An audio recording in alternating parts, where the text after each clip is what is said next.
శ్రీకాళహస్తికి రావాలనుకున్న భక్తులందరికీ ఈ వీడియో అయితే కంపల్సరీగా టోటల్ గైడ్ లాగా మీకు యూజ్ అవుతుంది.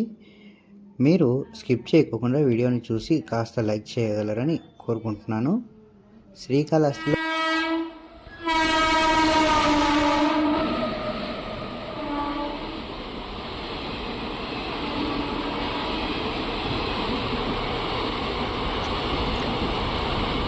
ఈరోజు రేణిగుంట నుండి శ్రీకాళహస్తి అయితే వెళ్తున్నాను.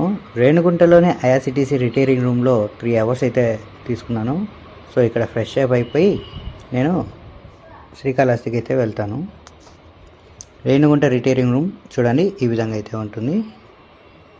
ఇక్కడ ATVM మిషన్స్ అయితే ఉన్నాయి, అంటే ఆటోమేటిక్ టికెట్ వెయిండింగ్ మిషన్.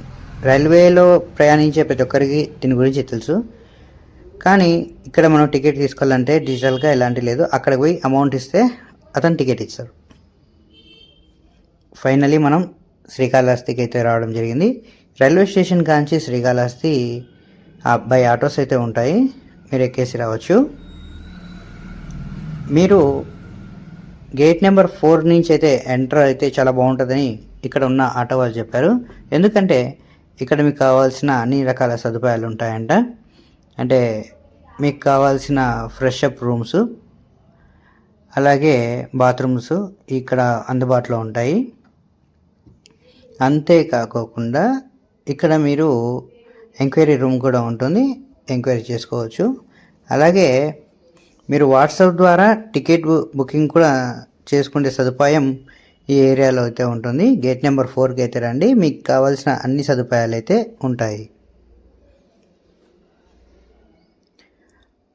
మనం గేట్ నెంబర్ 4 గుండా ఈ విధంగా వస్తే ఇక్కడ చూస్తున్నారు కదా, ఇక్కడ టాయిలెట్స్ ఉంటాయి. ఇక్కడ వసతి సముదాయం ఉంది కదా, అక్కడ ఉంటుంది. దాని పక్కనే మనకి ఎంక్వైరీ కౌంటర్ ఉంటుంది, అక్కడ టికెట్ కూడా తీసుకోవచ్చు, డిజిటల్ టికెట్. శ్రీకాళహస్తిలో రాహుకేతు పూజ చేయించాలి అనుకునే వారు టికెట్ ఇక్కడే క్యాష్ ఇచ్చి టికెట్ తీసుకోవాలి అనుకుంటే 1500 నుండి 5000 వరకు గేట్ నెంబర్ 4లో అయితే ఇస్తున్నారు. 500 నుండి 1000 రూపాయల టికెట్ వరకు గేట్ నెంబర్ 2లో అయితే ఇస్తున్నారు. మనం రాహుకేతు పూజ చేయించాలి లేదా శ్రీకాళహస్తిలో స్వామివారి దర్శనం చేసుకోవాలంటే అంతకంటే ముందు గేట్ నెంబర్ 4లో మనకు రైట్ సైడ్లో ఇలా మనకు చిన్న షాపింగ్ ఏరియా ఉన్నట్టు ఉంటుంది. ఆ విధంగా కొంచెం ముందుకు వస్తే ఇక్కడ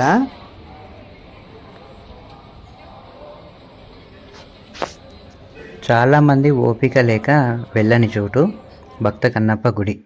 మెయిన్ టెంపుల్ పక్కనే కొండపైకి వెళ్తే శ్రీకాళహస్తి పట్టణం మొత్తము మీ కళ్ళ ముందు కనిపిస్తుంది. శివుడికి కన్ను సమర్పించిన మహాభక్తుని దర్శించుకోకుండా వస్తే మీ యాత్రలో ఏదో వెలతిగానే ఉంటుంది. మీరు ఇక్కడి నుంచి చూసారంటే దేవాలయం మొత్తం కనిపిస్తుంది. ఇంకా కాస్త పైకి వెళ్తే మొత్తం దేవాలయం మరియు పట్టణం మొత్తం కనిపిస్తుంది. ఇప్పుడు మీరు చూస్తున్న నది వచ్చేసి స్వర్ణముఖి నది.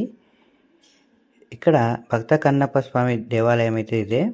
దీని పక్కనే మనకు శివాలయము అలాగే అమ్మవారి దేవాలయాలు కూడా ఉంటాయి. దర్శించుకొని కిందికైతే వెళ్ళిపోదాం. ఇక్కడ చూడండి, పిల్లలు ఎంత బాగా హుషారుగా దిగుతున్నారు. ఇప్పుడు మనం పాతాళ వినాయకుని దేవాలయానికి అయితే వెళ్ళిపోదాం రండి. చాలామంది మీరు రద్దీ సమయాల్లో పాతాళ వినాయకుని చూడడం మిస్ అవుతారు, మిస్ కావద్దు. ఇక్కడ దేవాలయం ఎదురుగానే ఉంటుంది పాతాళ వినాయకుని దేవాలయం. ఇక్కడ మనము 20 అడుగుల లోతు అయితే ఉంటుందన్నమాట వినాయకుని స్వామి దేవాలయం. కొంతమంది మాత్రమే వెళ్ళి కొంతమంది మాత్రమే తిరిగి రాగలరు, అట్లా ఉంటుంది. పోయి దర్శనం చేసుకొని వచ్చిన తర్వాత ఇక్కడ దేవాలయం ఎదురుగానే మనకు ఇక్కడ చతుర్ముఖి సూర్యభగవాన్ స్వామి దేవాలయం అయితే ఉంటుంది. వెళ్ళి దర్శనం అయితే చేసుకొని రండి. తర్వాత మీకు ఇక్కడ మీకు చూస్తున్నారు కదా, సాలీడు, పాము, ఏనుగు, వీళ్ళ గురించి మీకు ఆల్రెడీ తెలిసే ఉంటుంది. మీరు శ్రీకాళహస్తికి వచ్చినప్పుడు శ్రీ భరద్వాజ మహర్షి యొక్క తీర్థానికి అయితే కంపల్సరీగా వెళ్ళండి. ఎందుకంటే ఈ ప్లేస్ చాలా ప్రశాంతంగా ఉంటుంది. సాక్షాత్తు శ్రీ భరద్వాజ మహర్షి ఇక్కడ తపస్సు ఆచరించిన ప్రాంతం అయితే ఇక్కడే ఉందన్నమాట. మీరు ఈ ప్లేసు ఖచ్చితంగా అయితే విజిట్ అయితే చేయండి. శ్రీకాళహస్తిలో స్వామివారి దర్శనం అనంతరం ఈ ప్లేస్కి అయితే రండి, చాలా ప్రశాంతంగా ఉంటుంది. ఫ్యామిలీతో వచ్చిన వాళ్ళు కూడా చాలా హ్యాపీగా ఫీల్ అవుతారు.